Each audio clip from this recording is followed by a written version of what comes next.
So here a little video on push-pull, and we hear that so often that people are having issues that there are some gaps created when they are digitizing, and mostly the reasons for that are gonna be the push and pull. So here I have, I'll zoom in a little closer to it. I have here a satin stitch, and the direction on the satin, as we can see, that is we can see the arrows on here, and the rails are going from the bottom to the top. So the stitch direction is in this direction. So it is from this side, stitches back and forth. So that is the stitch direction. And the sewing direction, that is from the bottom going to the top. So how does this work now? Now we're getting the push is going down and push is going up. And the pull is going in the direction of the stitching, of the stitch direction. And push is in the direction of the sewing. And for say a circle, the same thing. I have just a stitch direction set at a default, so the stitch direction is straight across this way, and the sewing direction is from the bottom to the center, and the sewing direction is from top to bottom. What some people experience is that with a circle they will get a gap or a line in the middle that it doesn't finish up properly. And the reason for that can be because of the pull compensation. The reason for it can be not properly stabilizing, but we can accommodate a shape for that center line by adding a command that we would start the stitching on the bottom and finish up on the top. That way we will sew then from the bottom all the way across to the top, and then you will eliminate that one line in the center, and the stitch direction remain the same. And these things that can be quite important for when you are digitizing, that sometimes you have to make an adjustment for about 0.3 or a 0.5 on the pull compensation in order to accommodate the push-pull for the mechanical issues with the sewing machine. Also, your stitch length also has to do with the pull. The higher your stitch length, the higher the pull compensation would have to be. So really keep that in mind on when you're digitizing. So for instance, if well, let me go and select this one for a moment. I'll drag it here out of the way, and say we have, I'll make a duplicate of that for a moment, and we want to have, I'll turn snapping off. I'll set that one a different color. I'll make that one red for a moment. So say we are digitizing and we want to have two satin lines beside each other.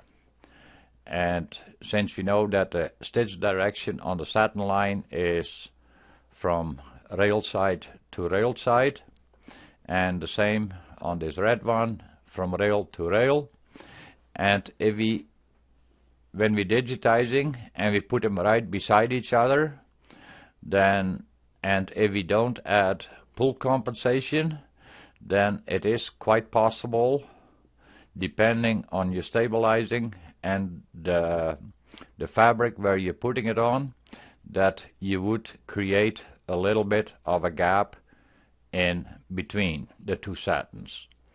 So there you can add the pull compensation, or you can digitize them with giving the two satin lines right away a little bit of an overlap.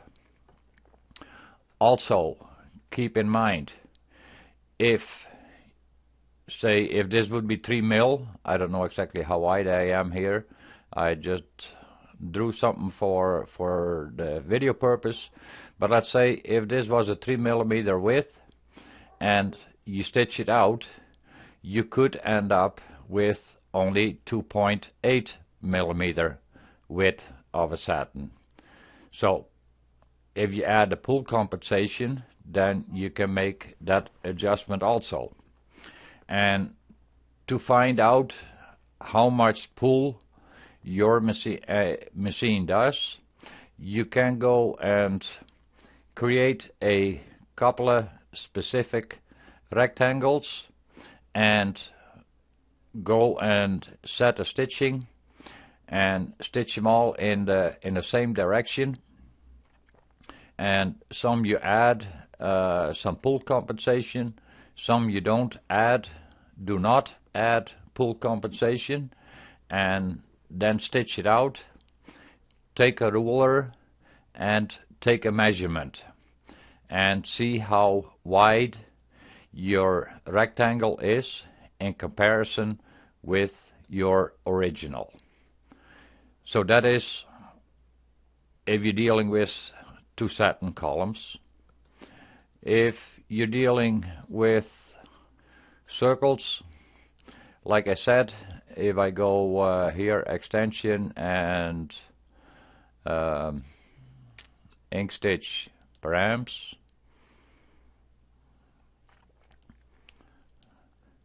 and we will see that it stitches and it meets up in the middle. So it starts on the bottom, the top layer, and then it goes to the top and works to the center. So, and to change that, we can go and apply the settings already, but now we can go and extension, ink stitch, and command, attach command to selected object, and we can go and add the fill stitch starting position and fill stitch end position, and we can go and apply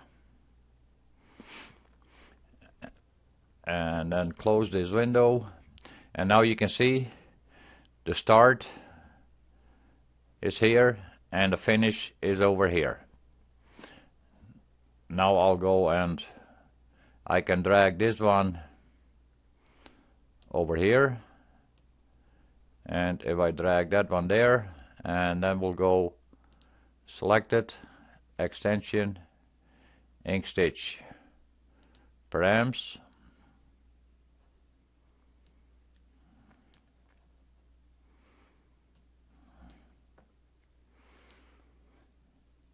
and then we can see it finishes where we have the finish. Now I'll go and change the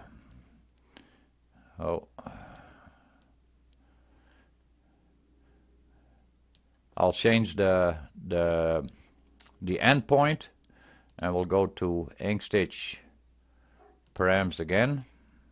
Oh, I have to select the circle, extension, ink stitch params,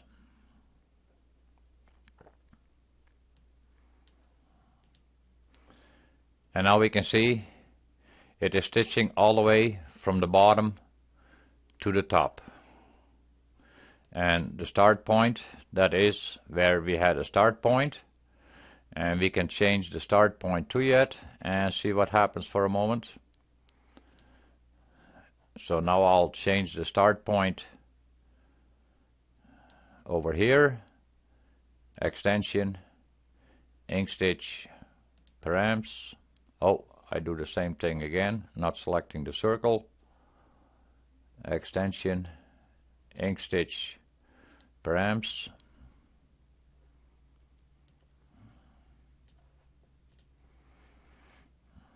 And I'll do a restart. There you can see the undersewing. It started over here and went over here over to the side. So probably if we would go and bring that start point over here, it would eliminate this line also. But there's also other settings what can be changed in that aspect also. You have here the underpath. If we select that and autofill, underlay, underpath, if we deselect that, then we will see, oh, I should go and run that once more. Ink stitch, paramps.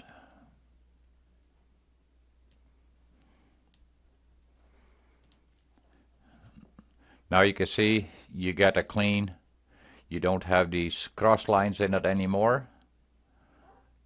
And if I do I'll try to slow down here for a moment and restart. So there you can see it did a tie-in stitches here on the bottom, and then it starts. So then what it does, it uses the running stitch along the edge to the start point for the underlay. And this one, as you can see, I have an expand of 0.5. You can see that on, if I change this number, you can see the underpath that finishes over here, and then there's a 0.5 mil outside for the expand. And if I change that to a 1, there you can see now the distance outside the underpath is wider than the previous one. So that is how you can change that direction. And the thing is, like with your start point, because the stitch direction on the underpath, let me go back here to the paramps for a moment.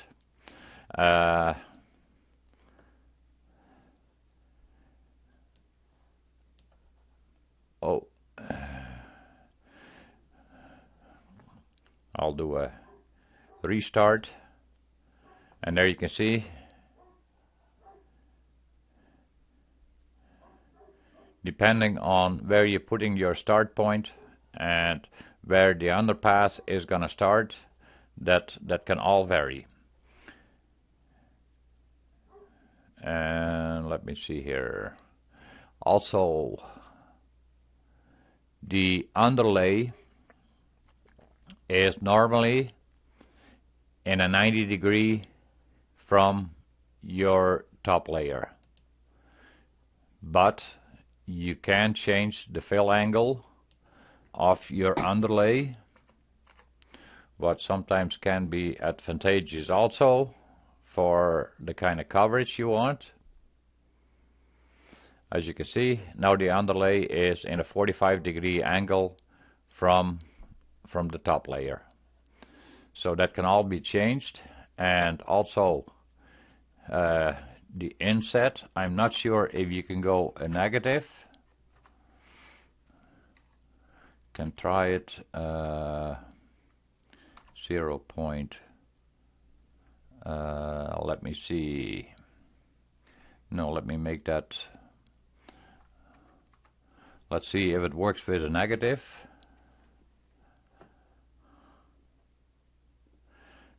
yeah, so your underlay, that also works with a negative number. So you can also have your underlay expanded further than your top layer. And that will probably be the same with your top layer with the autofill, the expand, and go -5.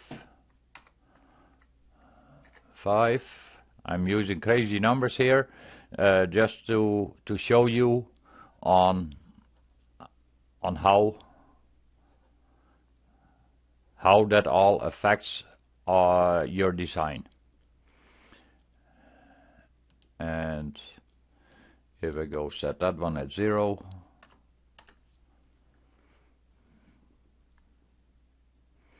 there you can see you can use also a negative setting. And sometimes a negative setting that could be handy sometimes for if you have a really bold satin stitch and you find it is a little bit too bold.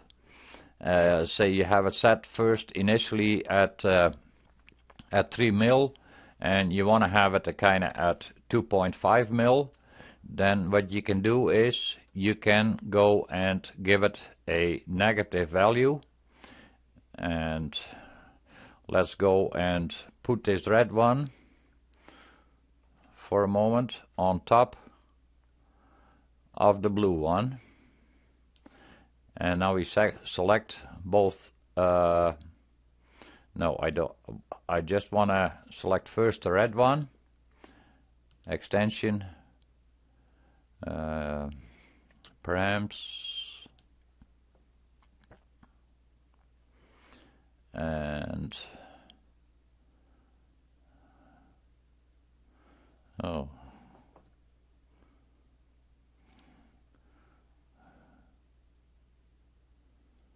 Has too few subpaths. Satin column should have at least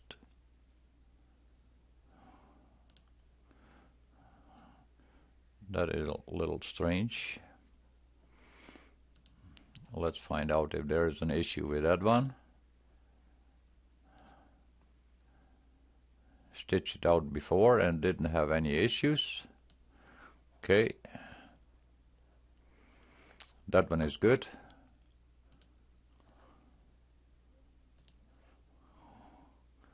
Okay, then I'll duplicate and give that one a red color, extension, ink stitch, params, and as we can see it is there, pull compensation, and I will go and set this one to a negative, because mine is fairly big, so apply and quit. Okay, now I will go and select both of them, extension, ink stitch, params,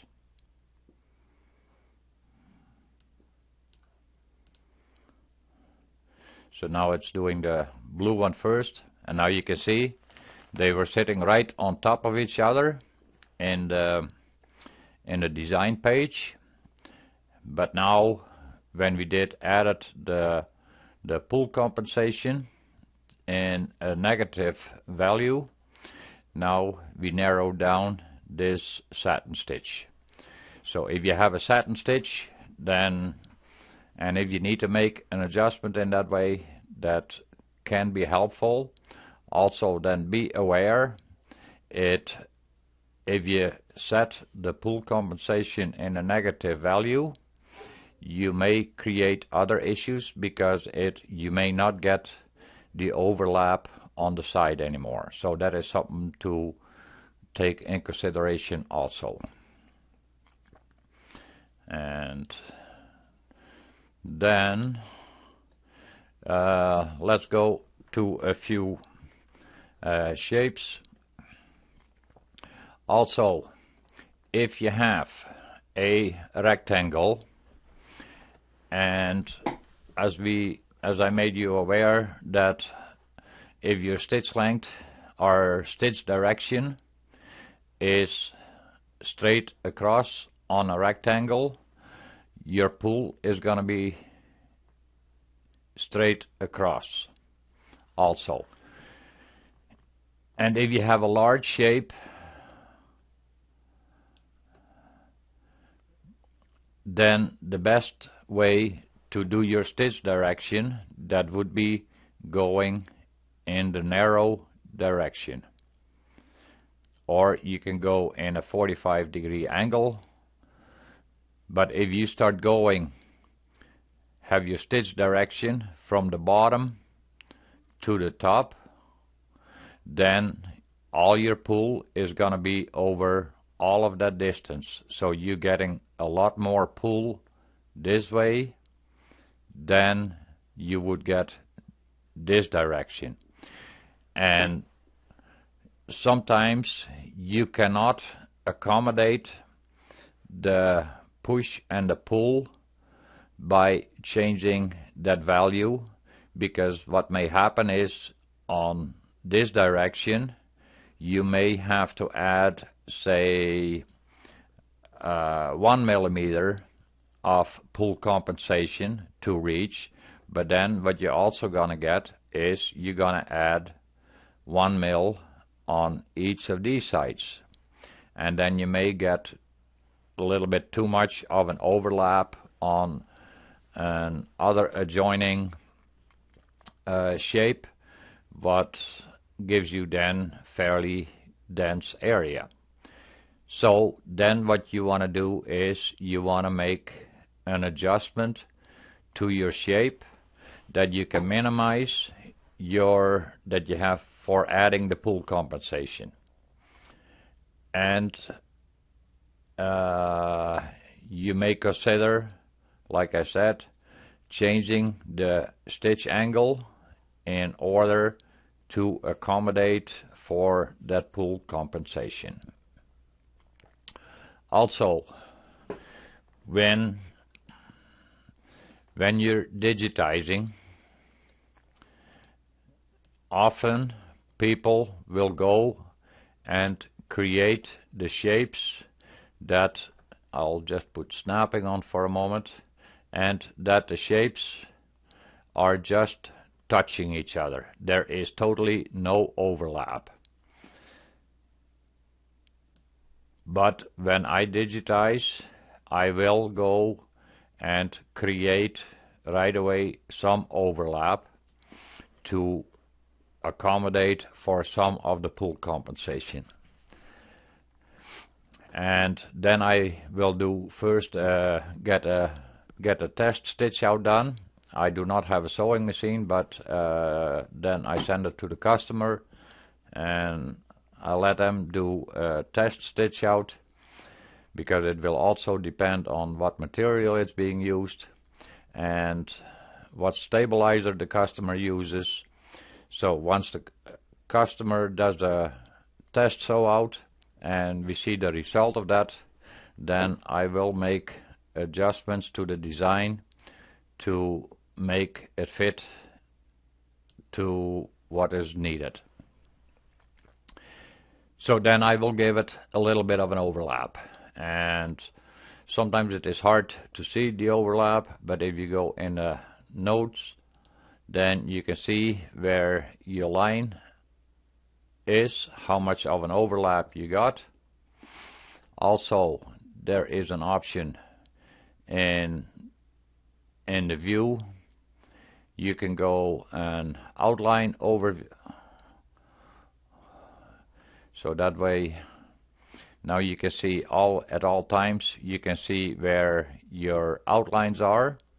I want to make you aware, if you use this for selecting an object, you may find, hey, I cannot select the object anymore. Well, you still can, but you have to select it on the edge, and then you can maneuver it. Also, there is in the I'll put that one back and go view, and also where, oh yeah, here in the split mode you can also go and have a look as an X-ray, and now you have an X-ray, so if nothing is selected I still can see the lines of each of the objects. So that sometimes is handy for if you have multiple pieces on top of each other. Sometimes that is handy to see what is all laying underneath and how much of the lines are overlapping on each other.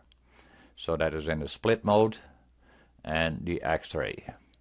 You can also do a split view, and then you get a line here.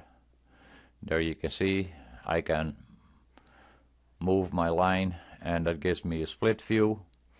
This way now all the color disappears and I will see all the lines.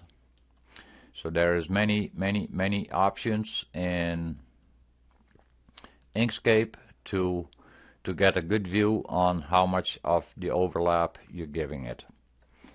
And yeah, let me see what else is there.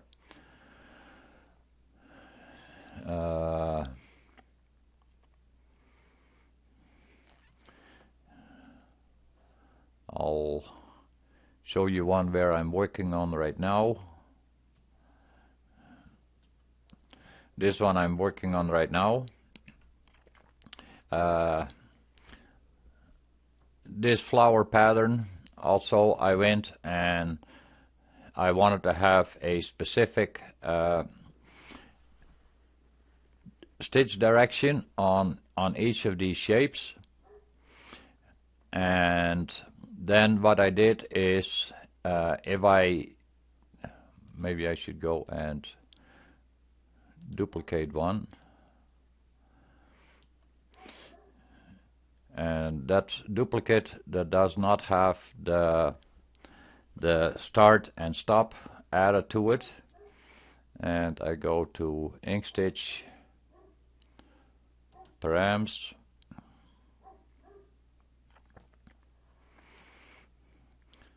as you can see I want to have my stitch direction, the direction I wanted I have here, but as you could see it ended up over here, and I did not want that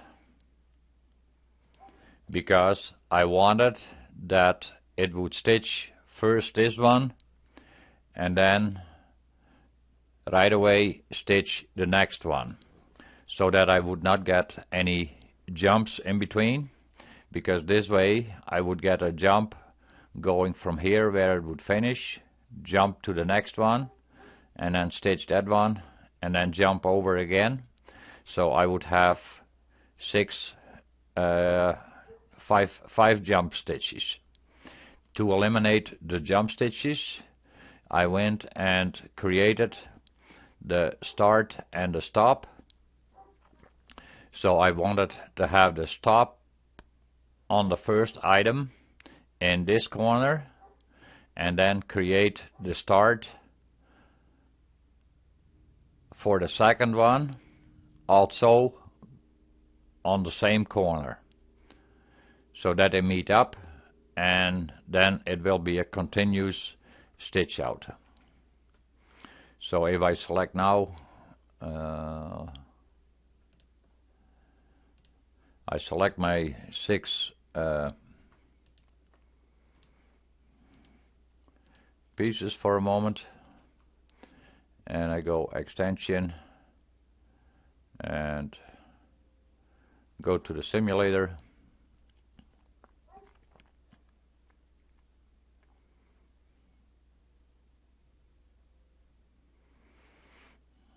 and I'll start speeding up a little bit.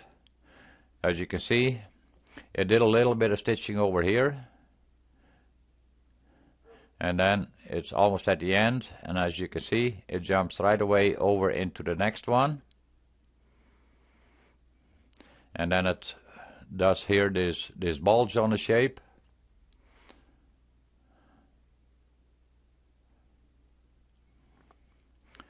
and then 2 again, it moves right away over into the next one.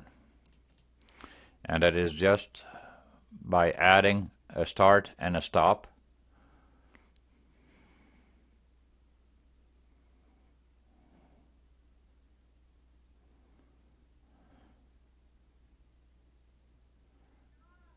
Oh, I see on this one I have a wrong stitch angle, but that is a minor thing to change that a little bit. And then I will show you here if I change here trims and the jumps. As you can see, we do not see any trims or jumps in this design. And I'll go to realistic.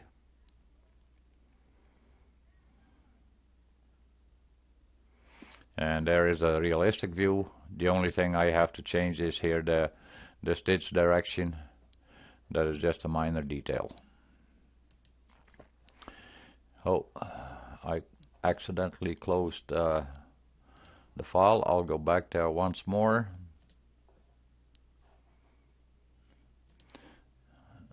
It's not supposed to.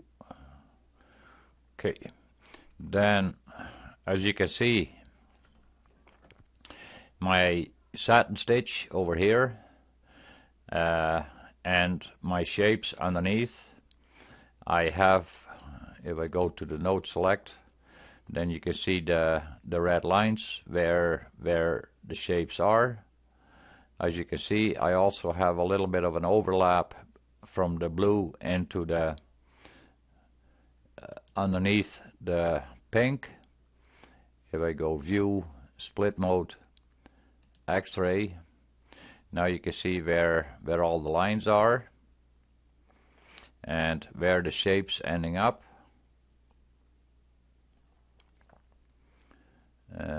View, split mode. So yeah, the blue area I gave an overlap underneath the satin. The pink is a little bit over top of the blue because the blue will be the way the stitch direction is. I might go and change that yet, that I'm splitting it up in 5 or 6 pieces. I'm not sure yet, and give each piece a different stitch angle, but as of right now it is the pulling is all in this direction, so that's why I'm giving it a little bit of an overlap on the pink, so that it, if there is pulling, then it might be just laying beside the pink area. And then also the satin stitch will cover it up really nice. And that is the same here in the center. As you can see, we give overlap on both of the colors so that they will get covered up.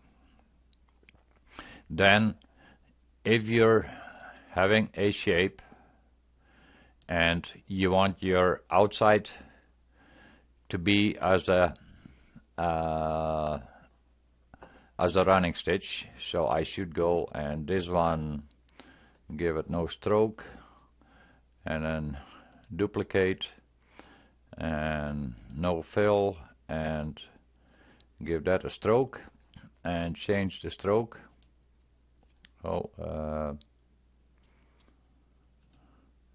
Change the stroke for a moment. If you're dealing with a running stitch and then we want to be in a dashed line, so now I have a dashed line, and on the computer this will always show up that it matches up perfectly, but when we do a stitch out, we find often that our running stitch will not line up with the shape. And the reason for that is because of the pull and push compensation. So in order for it to line up, I should go and my circle, object to path. for the circle, because say the stitch direction is here horizontally, so what we're gonna get is it's gonna pull in on this side, and this side is, and the top and bottom are gonna be pushing a little bit. So in order to accommodate and to align the running stitch with our shape, we may have to, oh, that's not the one I wanted. I want this one, and that one is still a path. So I got to go, or an object, so I go object to path. So what will have to happen is, we may have to adjust our shape underneath and make that a little bit of an oval in order to have it lining up with the running stitch. Because a running stitch with this shape will not give much push and pull. And what may have to happen is, if we want to have it perfectly lined up, we may have to even make a little bit of an adjustment on the horizontal and the vertical one. So this way, once you do a stitch out, then you can find out where do I have to make the adjustment on for the running stitch to line up. And that depends on where do you set your stitch angle at. So if you're having your stitch angle at a 45, and it will depend on your stitch length and on your stabilizer on how much of an adjustment you would have to make. If you make a pull compensation adjustment, it still may not work, because you may have that this one is, when embroidered, has been pushed outside the running stitch already, and now you're adding pull compensation to accommodate for here the left side and the right side, that they line up perfectly, but then you may push out on your top and bottom. So the only way to make that adjustment is making an adjustment on your shape. And that is why most of the time we first have to do a test sew out to find out exactly where is the problem and how much do we have to make an adjustment. You can go and measure it with a ruler, and then if you're not sure on how far do I have to slide this over, then you can, in I think in the preference windows you can set, if you use your arrow keys, by how much it moves over, how much your node moves over.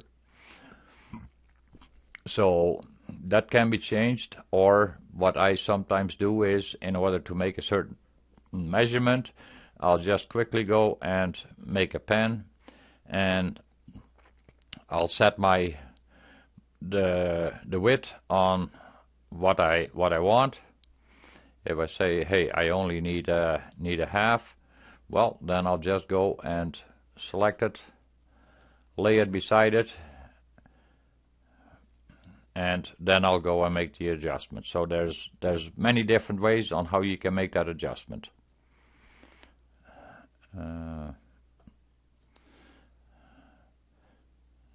Delete. Also, if you need to make more nodes, you can double click on the line to create an extra one, or you can go and select a node and with the shift key down, select the second node and go here to the plus button, and it will create automatically one halfway in between. If you want more nodes, you can just click it once more and it will put another node in between each of the nodes again. As you can see, there you have multiple nodes. You can, with the shift key, you can go and select multiple nodes, and you can drag them as multiple nodes together. You can drag them as individual nodes. So that depends what is needed. Okay, I hope this will help you a little bit on understanding on how to deal with some of the push and pull, and happy digitizing.